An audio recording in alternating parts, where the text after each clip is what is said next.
When you're deciding on what your payment terms are, what are the factors that influence that? Hopefully businesses will have proper terms and conditions, perhaps written by a solicitor. I would argue ideally written by a solicitor, and somewhere in there it says our payment terms are X. How do you work out what that should be?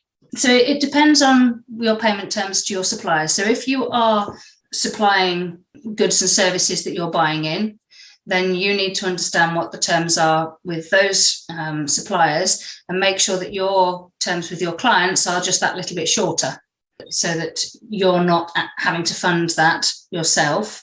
And even when it's service providers, you need to look at when you're invoicing potentially. So if you're doing all your invoicing at the end of the month, you need to understand at what point in your outgoings you're going to need to have that money in so that your outgoings get covered, so you don't end up going into an overdraft position or anything like that. So that's why keeping a cash flow forecast is really important as well, so that you can understand when your outgoings are going out and you can look to see if you need to shorten terms. It could even be that you look at your model and say, we have a lot of upfront expense, so actually we need to charge a proportion upfront as well.